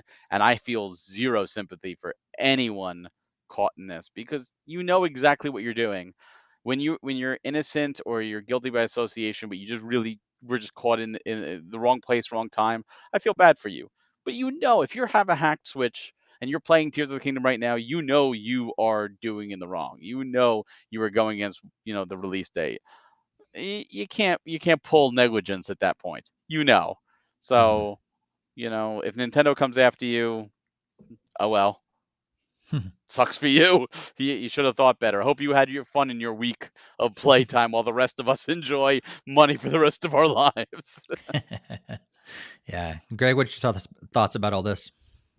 Yeah, I mean, I pretty much share the same stuff with Barry, but I think there's also probably a part of it is like it could still be some of the people that get like those like advanced copies of it. I think that's like a lot like why we don't even get like these games anymore, because they send them out to so many different people, and then there's people that know how to like whatever make a ROM of it, and then they can then distribute it. So I think that's an unfortunate side effect of like being like in the same like stuff that we were more a part of back in the early 2010s. It's kind of sucks in that regard, but there's people out there that have like bad intentions, and if they have that opportunity, then they can jump on it almost kind of thing. And it really stinks that there's people out there just trying to wreck it for everybody else. I mean, Yep. I've been thankful to avoid all the spoilers and everything. I still going in as spoiler free as possible. I've not really gone surfing down any rabbit holes on the internet, because I know this is the time that all that stuff kind of comes to light. So if I see an article headline saying something about Tears of the Kingdom, it's like, nope, not reading it now. Don't care. Like, I don't care what it has to say, or I'm aware that the leaks and stuff is going on, but I'm not clicking into it and trying to avoid that stuff as much as possible until Friday. So Yep. Yep. You are absolutely right, Greg. I think that's what happened this time. Is it was an early reviewer who let their friend make a ROM of it or whatever. And what's going to happen is Nintendo's going to say, all right, for the next game, we're only going to let like 4 or 5 big sites get review codes. Nobody else's until release day. Then you're going to get your code. So all the little guys suffer even more for this. And then those 4 or 5, if it happens again, they narrowed it down the net, and those big guys have money, and they're going to come after them, and they will Mhm. sue them all, and then no one will get review codes, and then like, nobody wins there. Nobody wins. It's people don't know how to live lives without affecting others in negative ways, and it's stupid. They're selfish. That's just it. People are selfish. Yeah. They Yeah. think, oh, I'm a hero, I'm doing this. No, you're not a hero. You're an asshole. Wait a week like the rest of us, and don't take money from the hardworking developers that have been working their ass off for 5 6 years. You're hurting. You know what you're doing? You're taking money out of kids' mouths that are part of the development team. Now, if you're playing it now and you're also going to buy the game, great, but the majority of people probably aren't. And those people, that's exactly what they're doing. They're saying, "Thanks for working for 5 to 6 years on this great game. Thanks for doing it for free for my entertainment, and I really appreciate it. Oh, and if your kid can't eat tonight, oh, that's too bad. I don't give a shit." And that's really what it boils down to: people not caring about others. and they're against fight the man, going against corporations. Nintendo is one of the best corporations out there. They just doubled their pay or increased the payment of like all their workers and stuff. That's not the companies you want to go for. Go for the EAs that don't put mini maps in. Go for Sony's and their arrogance. Go for was it Activision and the sexual harassments and like go for them. Don't go for the ones that are not doing anything. Yeah. And when I'm maybe naive or ignorant, but when has a pirated game ever really taken down a video game company or got their attention in a way that really made them change or look at things differently or anything like that? Really what it's done, in my opinion, is it's just ruined it for everyone. It's like you said, like potentially taking money away from those hard working developers and the publishers and all the people that are trying to create good things for us to enjoy. And I don't know if it's ever really had the impact that they wanted it to have. Usually it's just them being selfish and the rest of us have to suffer about it. They feel they're Robin Hood. They're like, oh, we're robbing from the rich to give to the poor kind of deal. And look at us, we're heroes. And no, you're not. You're heroes to some people, sure, from that perspective, but you're also the villain to a lot more. And in the end of the day, if you don't see any repercussions from it, or then you're going to do it again. And if you do see repercussions, then it depends on if you feel bad about it or you don't care. And I think the majority of people don't care. They just don't. This industry is one of those things where you don't think about. Like I see people now with there's a writer strike going on, right? And they're like, oh, maybe we'll get good writers now. I see comments and oh, just let any Joe Schmo write whatever. Like this is a whole industry that you clearly don't understand, yet you're commenting on. And the gaming industry is a big industry that I assure you probably don't understand to the fullest, because none of us understand to the fullest. Even as part of the industry, we still don't understand everything to the fullest because there's so many avenues and aspects that go in, and every company is different. Some dealing with Metacritic, some doing with performance bonuses, some none of that at all. Somewhere it takes 4 million copies to maybe be looked at as a success, or your company gets closed or sold. Sony just closed the studio that did Concrete Genie last week, I think. Like this is happening all across. Companies are getting killed and dismantled, and games are underperforming. You're not helping. You are not. Nintendo's fine, but you're still not helping the situation. And especially for somebody who does it once. Say they get Tears of the Kingdom now for free, doing it this way. You know what they're more likely to do? Do it again. What other games can I get for free? And now, if you're not purchasing and you're not supporting the industry, you're taking that money out of the ecosystem.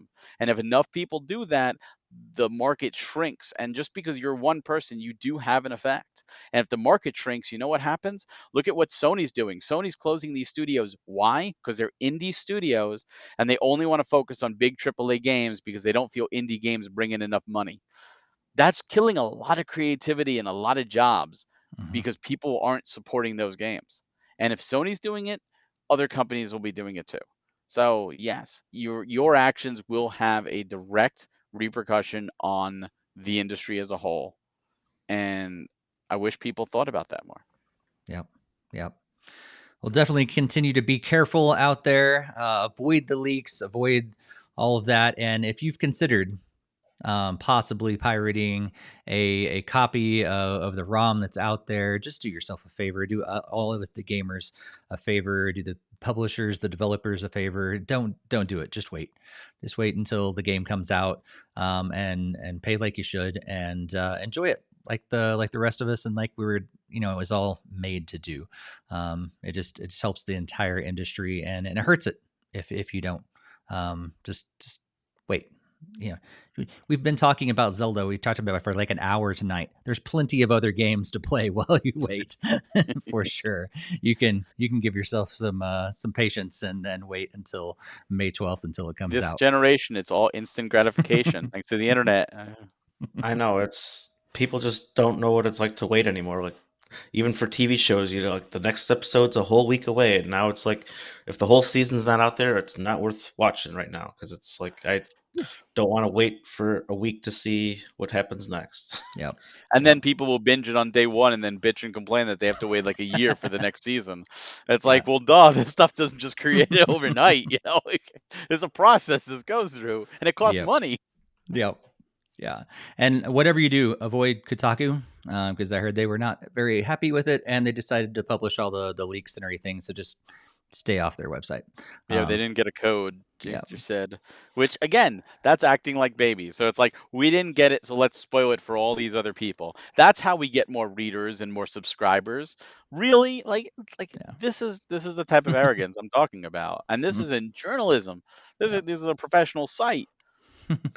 Well, I mean, negative news is what kind of brings it to it because I mean, I almost wanted to like throw in just like even like Miyamoto was saying like the negative Mario movie reviews helped like in his opinion it helped like more people go watch it. I don't really think that had a lot to play into it because it was a great movie regardless. But um, I mean, there are people that don't understand like why the Mario movie even did as well as it did and breaking all these records. But that's a different topic for a different day, and it just a lot of people just like dive into that negativity, and just that's how it spreads like wildfire. And yep, Well, it's one thing to be negative, it's another to actively post spoilers. Yeah. It's one thing to say we didn't get a code from Nintendo and it sucks, so unfortunately our review is going to be delayed till after it comes out, and that's why. Hopefully we get another review code earlier. It's another to be like Nintendo didn't give us the review code, so we got the leaked version and we're going to spoil the crap out of it and put the topics in the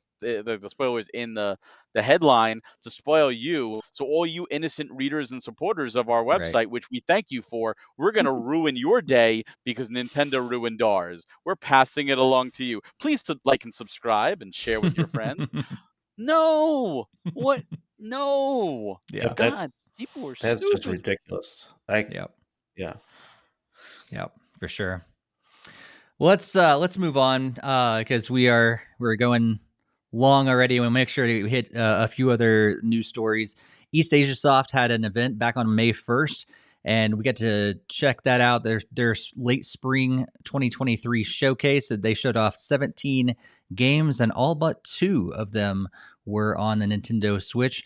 I'm going to run through those games really quick, and we can chat about any that might have stood out to us. That we have Mungan Souls, which is out now. Valeria, the Pagan Priestess, Color Pals, Pretty Girls, 2048 Strike, Under the Warehouse, Otaku Cross, Pretty Boys Dropout, Senses Midnight, Reverie Sweet As Edition, Sword and Fairy Inn 2, Boo Party, Robolt, Magic Exposure, Yuri Visual Novel, Brave Soldier Invasion of Cyborgs, Neko Secret Homecoming, Fluffy Milo, Toronto, and Agriculture. And you can find that list along with the, if they did have dates coming, a lot of them just said coming soon, but if they did have dates and the consoles they're on, the potential prices, all those different things are going to be at NintendoFuse.com. And also we got them on the screen right now and you can check those out. Barry, did any of those games stand out to you? And also what'd you think of the Eastasiasoft showcase? I always like their showcases because they do have a wide variety, and I think they've improved on their variety of games, and they're great people to work with. Mugen Souls is a big one for me. That's one that came out PS3 only, and I remember playing it, and it's a really quirky story, but the biggest takeaway was the absurd damage you would do. You would do like special moves and do like 73 trillion points of damage. Like it was just astronomical, and done for comedic effect. It is not like the best game, but the fact that whenever they take a game that's locked to one particular system, and especially a system that is notoriously hard to emulate. The PS3 is very hard. That's why like the PS4 was never backwards compatible. And PS5, same thing. Like PS3 is like it's a death sentence for games because it takes a lot of time and money to bring them off of there. For that to come back, I think is great. It's just a quirky game, and there is a physical, which is great. Valeria looks really cool. One that's not wasn't listed for Switch, but it's already on the Switch, and I played on the Switch, which is Reverie, Sweet As Edition. Reverie is a great game. It's another Zelda style game. It is an absolute great game. Had a lot of fun with it, and while this showcase wasn't about the Zelda, the Switch version, it is available, so get it. Senses Midnight looks pretty cool too. That's a sequel to the first Senses game. And Brave Soldier looked kind of interesting. I really want to see how some of these are. Sword and Fairy Inn 2 kind of looked cool too. The Sword and Fairy games have been a lot of fun. And I'm interested to see which, sometimes trailers have done it for me right from the start, and sometimes they haven't, and they turn into Wife Quest. So, you know, or Trigger Witch, two of my favorite games from Eastasiasoft. The trailers didn't do it for me, and then we got codes. I'm like, oh, I'll play it, and I wound up loving it. So, I'm glad they're supporting the Switch so much with a lot of these great games. So, a lot to look forward to, that's for sure. Nice. Greg, how about you?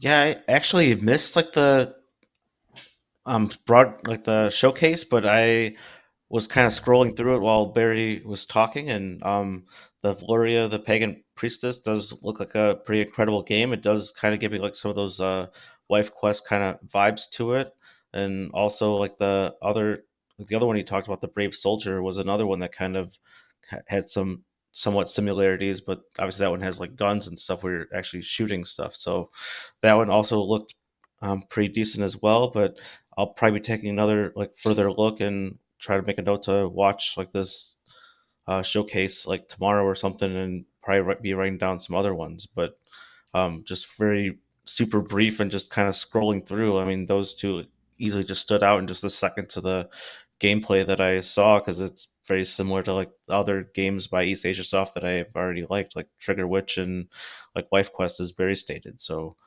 I can kind of see that they're somewhat similar, and I don't see why I wouldn't end up picking those up just because they look and play the same way, and I like those platformer adventure style games. So Cool. Yeah, this one was not for me. I really like the games that Eastasiasoft puts out that do not fall into the majority of their categories. So they're games like Color Pals. I think could be really interesting. Like a puzzle platformer. I think Senses Midnight looked interesting. Also, the there was another one that you guys mentioned as well. Brave Soldier. Brave Soldier looks kind of cool. Like it's Contra kind of style, run and gun, side scroller as well. And Torrento, same sort of deal. But there were so many games this time that featured this crude, sexy style thing that I'm just like, it's just not for me.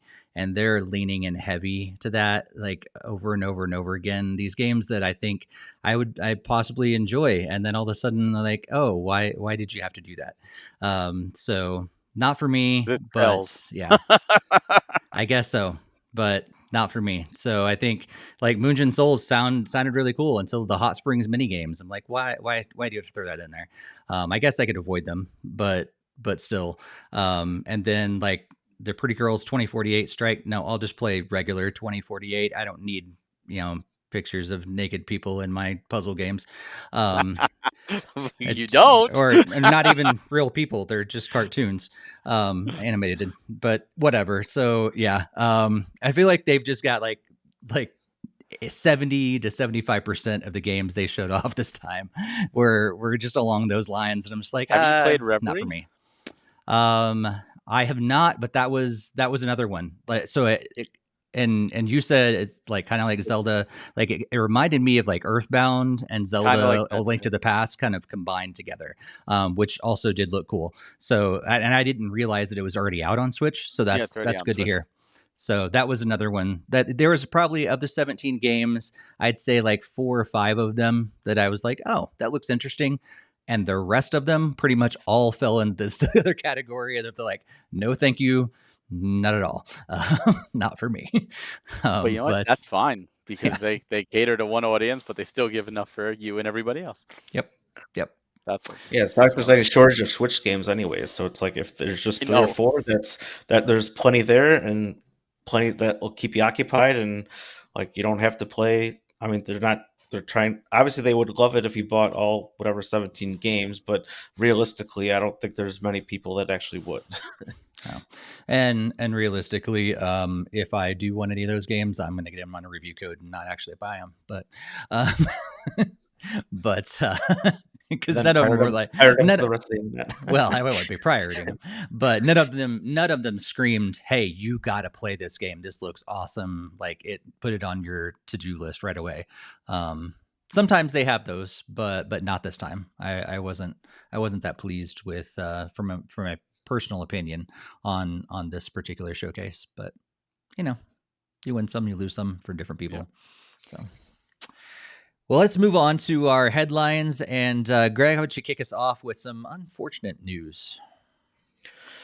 Yeah, so it was just announced very recently that Marvel's Midnight Suns is not going to have a Switch version anymore. So it was previously going to come out for Switch, but now that they're saying that it's no longer scheduled to launch on Switch. So unfortunately, if you want to play this game, you'll have to look into getting it on PlayStation or Xbox. And I know we've talked a lot about E3, right? E3 has been canceled, and we've all been wondering what Nintendo is going to do. And one of the things that Nintendo did at E3 lately has been the Treehouse Lives. We've all liked them. Couple days worth of really good content. Well, the Treehouse Live is coming back, but not in June for E3, but instead this week on 5/11. It is coming back. There's going to be starting at 6:45 p.m. Pacific time. So that's a whole 9:45 p.m. for us in the Eastern Coast. They're going to be featuring gameplay from Tears of the Kingdom. Afterwards, you can get more countdown content that's going to happen. So if you're still not sold on Tears of the Kingdom for whatever reason, and we just talked about leaks and spoilers, and you want some official spoilers from Nintendo, stay tuned and tune in to the latest Treehouse Live. Yeah. And we just talked about the Super Mario Brothers movie, and in spite of all of the negative reception that came from the critics, people love it. And in fact, they love it so much, they've loved it to $1 billion. So it has made $1 billion, becoming the first film of this year to cross the $1 billion milestone at the box office.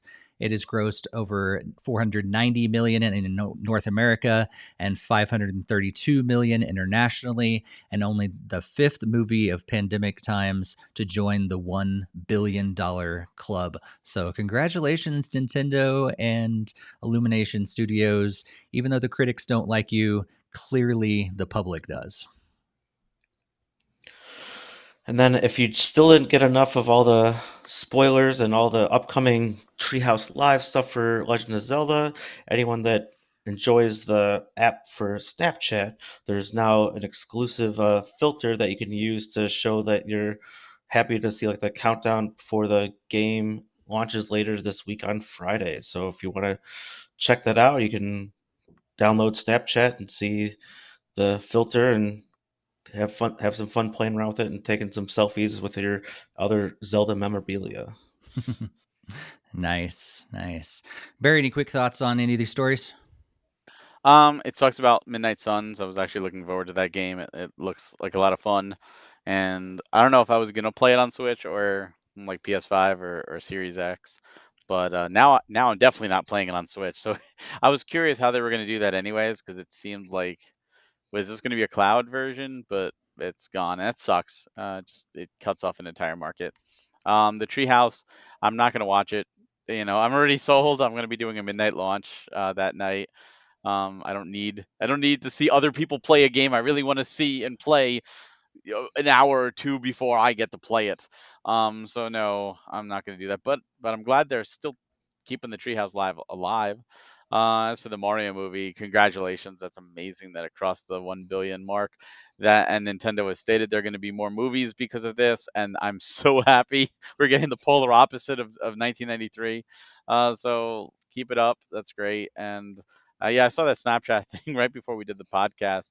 I got the email and I'm like, I don't even use Snapchat. And I was like, do I want to download it to get this filter? No, I don't. But you know what?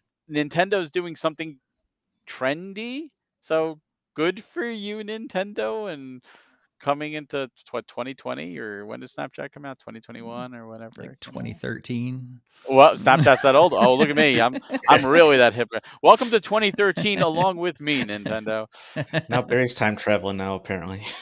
No, I was not time traveling. I was just didn't remember when it came out because I don't use it. Greg, what do you think about these stories?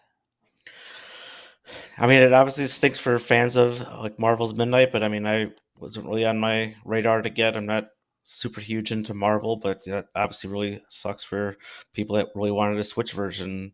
And just announcing it just a little bit before like the digital release, that also sounds kind of scummy too. So it's almost like you were preparing to get it, and then it's all of a sudden like, oh, by the way, it's no longer coming. But that's, I guess, how it has to be. But yeah, it's really great to see that the Treehouse Live is back. Like Barry, I'm technically already sold, so I really probably won't be even watching that. I'll probably look more for the replay later on after I've already kind of seen like the opening stuff myself, because I know they did that with Breath of the Wild, like kind of showing like the Great Plateau and was really explaining that. So I imagine that that's probably gonna be kind of the purpose of the Treehouse Live this time around too. So I was not gonna be tuning in at least right away until at least I've already started playing it myself.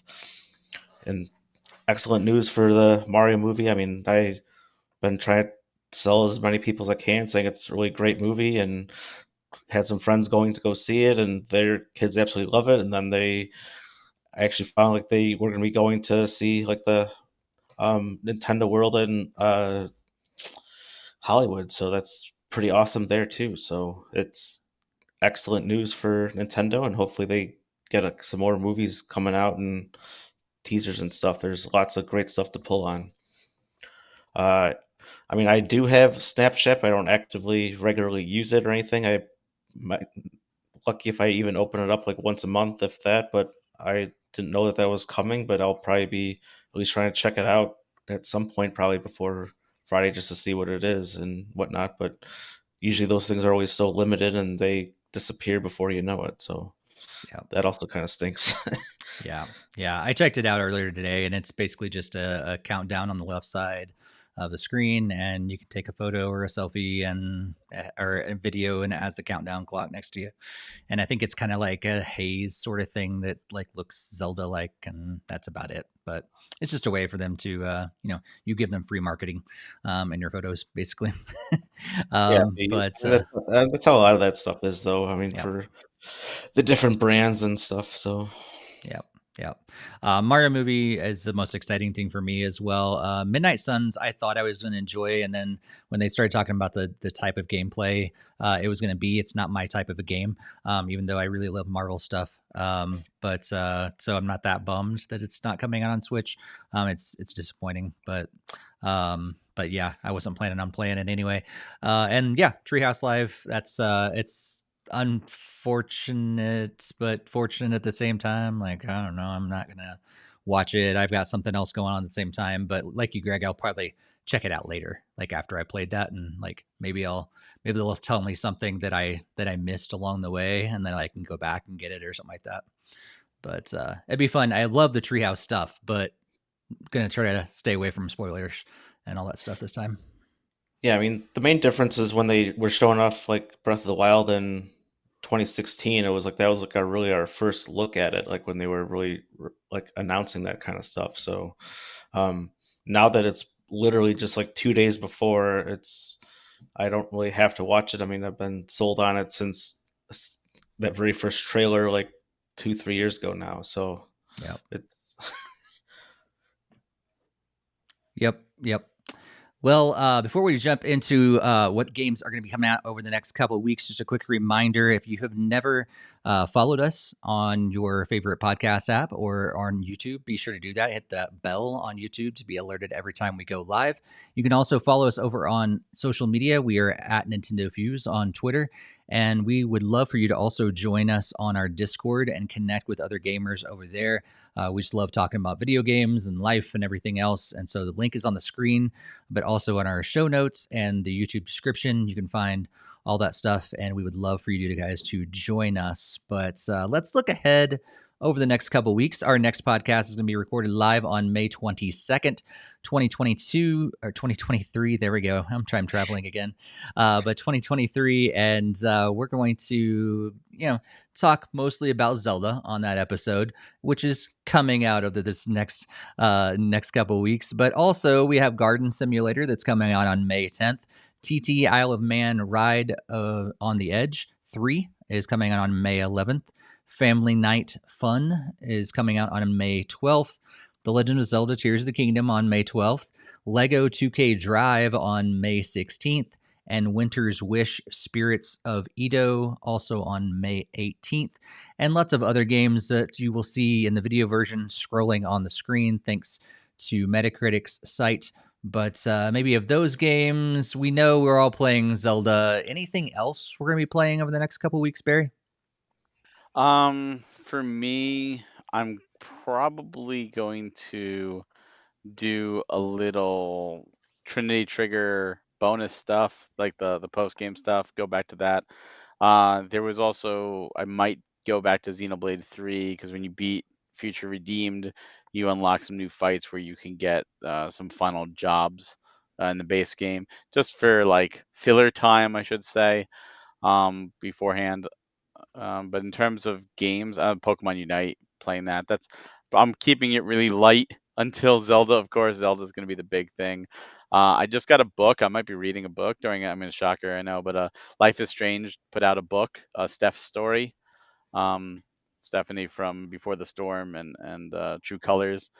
So that book came. I got it. I got the audio and the physical book, the paperback, signed by Katie Benz, the actress and the author of them. So they arrived today. So I might try and get through her story before Tears of the Kingdom. That's cool. Is that supplemental kind of stuff? Yeah, it's canon, but Okay. it's supplemental, but it's canonical. But That's yeah, cool. it came out a couple weeks ago, like a month ago or whatever. But I did a special thing on this like Streamily site where you could buy it, and they would autograph it and send it out. So you pay more for it. But I figure, you know what, I like the series, and I think that's I like autograph books anyway. So, and it's a Nice. physical audio book, which is great. It's like 8.5 hours for her to read it all. It's like 7 CDs long. Wow. That's So cool. it's a good story. Greg, how about you? Probably before Friday, we'll be getting into Super Dungeon Maker and the Shadows over Loathing for sure. So then we'll be all set for the game chats on both of those. And then probably once Friday is here, it's just going to be Tears of the Kingdom until I get to some points where I either want to break for other games or anything after that. I mean, I'm making sure I'm probably not going to be doing tons of like mobile stuff right once that comes out, because that's just going to be super exciting to be getting into it. It was actually kind of funny. My brother was over yesterday, and then he actually he didn't even know that there was going to be a sequel to Breath of the Wild. And I guess he was living under a rock because he poured over like a two or 300 hours in there, like upgrading every single piece of the armor and everything. And here he is, like he didn't even know that there was not going to be a sequel to it. So I Well, was just he's gonna have a good week. yeah, for sure. He's certainly going to probably be buying that on release day, and hopefully that we'll be having some good discussions about it. I know it was really cool. Like me, my brother, and also my cousin, we had like a group chat going like, "Oh, I found a shrine over here," or "Where are you at over there?" And it's like that was so much fun. It was kind of like reliving like the playground chat, but just through like the internet, like just basic screenshots and stuff. So I'm we're looking forward to hoping to be able to do that for Tears of the Kingdom. That's cool. That's cool. Yeah, I think Tears of the Kingdom, Shadows Overloading. We'll be finishing that at some point soon, probably try to do that before Friday as well. But yeah, I think Tears of the Kingdom is going to be dominating my next couple weeks for sure. Probably play some Rocket League to try to do the things that I need to for this season, but most of the time it's going to be Tears of the Kingdom and a little bit of Shadows Overloading to finish that out. But yeah, looks like Jakester in the chat says going to be finishing the side story Pikmin 3. Not really looking forward to finishing Lego Movie 2 though, and I'm really looking forward to getting back into Xenoblade 3. So let us know what you will be hoping to play in the comments on our YouTube video, but also in our Discord, social media. Would love to let you or to hear what you're going to be playing in the next couple weeks. How excited you are for Tears of the Kingdom? Are you going to be playing it right away?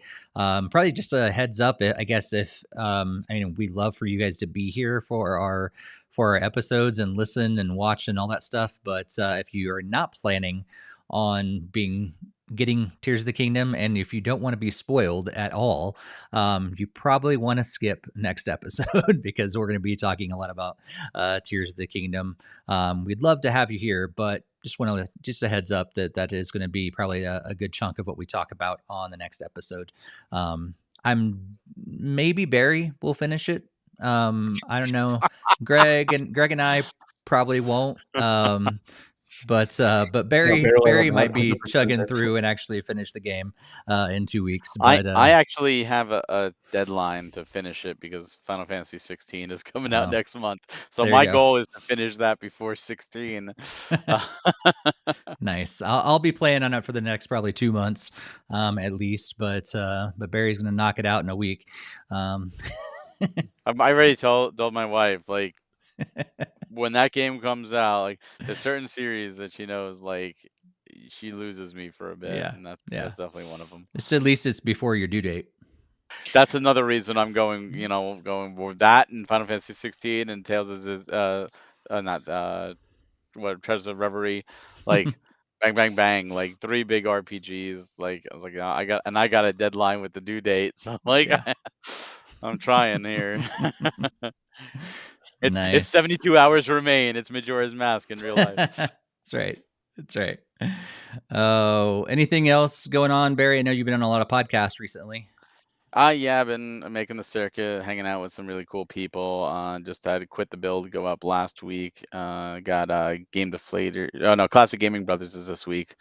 Just a bunch of great podcasts. So if you follow me on Twitter, I share all those and give everybody some love, some really cool people, and hopefully we'll be able to get some of them on guests here for the second half of the year to just kind of like give some love back and forth. But been mainly focusing, I've been on premium. We've got Wife Quest and Super Dungeon Maker up right now on pre-order, and Bobby 6-7 for the NES goes up next Monday, noon Eastern or 11 Eastern AM. So make sure to pick those up while you can. Get the first print editions and the dog tags, and support physical media and support indie developers for sure. Cool. Greg, other than playing with your new puppy, anything else going on in your world over the next couple weeks?